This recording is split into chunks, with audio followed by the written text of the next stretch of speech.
عمل کریں۔ ایک چیز یہ دریافت فرمائی ہے کہ سورج گرہن، تو اس کے متعلق تو ہم نے تفصیل سے عرض کر دیا تھوڑی سی، کہ رسول اللہ صلی اللہ علیہ وسلم نے اس موقع پر نماز پڑھی تھی 2 رکعتیں، اور رسول اللہ صلی اللہ علیہ وسلم نے ایک ایک رکعت میں کتنے رکوع کیے، کتنے سجدے کیے، یہ فقہا کا اختلاف۔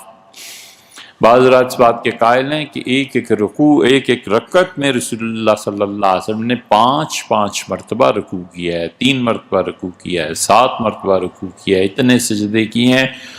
ہمارے حنفی فقہا کے نزدیک وہ یہ ہے کہ اللہ کی عظمت کی وجہ سے رسول اللہ صلی اللہ علیہ وسلم کا کھڑا ہونا گویا دشوار ہو گیا تھا، اتنی زیادہ رکت آپ پہ طاری تھی اور اتنا رونا تھا، اللہ کے جلال کی وجہ سے، اللہ کے روب کی وجہ سے، کہ سورج جیسی چیز اس میں گہن لگ گیا، کہ اللہ کی قدرت کی علامت۔ اور رسول اللہ صلی اللہ علیہ وسلم نے خطبہ دیا یا نہیں دیا، اس میں بھی فقہا 20 سے زیادہ صحابہ کرام رضی اللہ عنہم اس کی روایت کرتے ہیں، اور ہر کوئی جو اس نے دیکھا ہے وہ۔ جابر ابن سمرہ رضی اللہ عنہ عبد الرحمن ابن سمرہ رضی اللہ عنہ کہتے ہیں کہ میں آیا تو رسول اللہ صلی اللہ علیہ وسلم نماز پڑھانی شروع کر چکے تھے، تو میں ان کے ساتھ نماز میں ہی مل گیا۔ وہ 2 رکعتوں ہی کی بات کرتے ہیں، اور رسول اللہ صلی اللہ علیہ وسلم کے بار بار جھک جانے سے مراد سجدہ اور رکوع نہیں ہے، بلکہ اللہ کی عظمت کی وجہ سے سر مبارک کو جھکا دینا، پھر دیر تک کھڑے ہو کے اتنی دیر تک دعا مانگتے رہے ہیں حتیٰ کہ سورج صاف ہو گیا۔ ہمارے ہاں چونکہ 10 بجے کا وقت ہے نا، کہ 8 سے 10 بجے تک سورج گرہن ہوگا، تو ہم نے اس کے آخری حصے میں رکھی تھا کہ دعا میں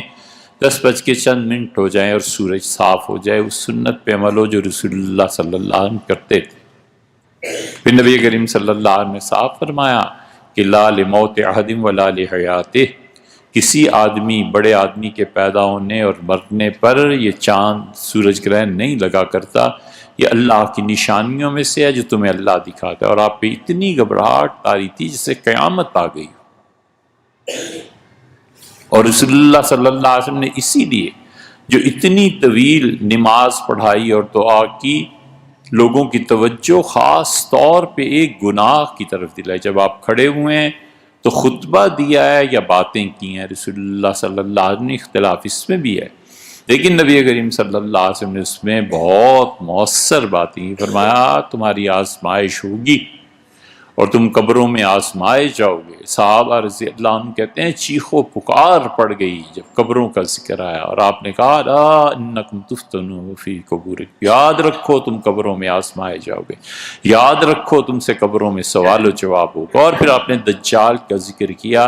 اسماء رضی اللہ عنہ کہتی ہیں ایسی چیخ و پکار اور رونا دھونا تھا کہ میں ڈر گئی کہ دجال کے یہ گھر کے قریب جو جھاڑیاں ہیں یہیں تو نہیں چھپا ہوا۔ اسی وجہ سے قبر کے سوالات میں 5ویں سوال پہ اختلاف ہے۔ وہ اختلاف یہی ہے کہ دجال کے متعلق قبر میں پوچھا جائے گا یا نہیں۔ وہ بعض محدثین کہتے ہیں یہ اسماء رضی اللہ عنہ کی حالت تھی اپنی، وہ ختم، اور ان بعض کہتے ہیں نہیں، قبر میں بھی پوچھا جائے گا کہ اس کے بارے میں تمہارا کیا خیال ہے۔ ظاہر ہے کہ وہ لوگوں کی آزمائش کے لیے تھا۔ تو رسول اللہ صلی اللہ علیہ وسلم نے بڑی تفصیل سے بعض چیزیں، اور اسی میں ایک گناہ کی طرف اتنی اللہ کی عظمت، جلال اور روب ایک گناہ کی طرف متوجہ کیا۔ فرمایا دیکھو میں تمہیں نصیحت کرتا ہوں بدکاری نہ کرنا۔ تم میں سے کسی گھر کا غلام اور باندی جا کے منہ سیاہ کرے، کالا کرے منہ، تو تمہیں اس پہ کتنا غصہ آئے گا۔ یاد رکھو اللہ کو اس سے زیادہ غصہ تم پر آتا ہے، لیکن وہ برداشت کرتا ہے، اس غصے سے بے قابو نہیں ہو جاتا، یا بے قابو کا لفظ تو غیر مناسب ہے، اس غصے کو نافذ نہیں کر دیتا۔ اس ایک گناہ کی طرف توجہ دلائی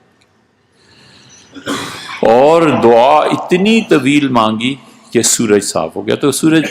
گرہن کے بارے میں یہ چیزیں آئی ہیں، سب جگہ آئی ہیں، اور سنت ہے اس نماز کو۔ چاند گرہن کے متعلق چونکہ اتنی چیزیں نہیں آئیں، اس لیے فقہا نے لکھا ہے کہ چاند گرہن کی نماز نہیں ہمارے نزدیک، یعنی اس طرح سے اجتماعی نہیں ہے سورج گرہن کی عبادت۔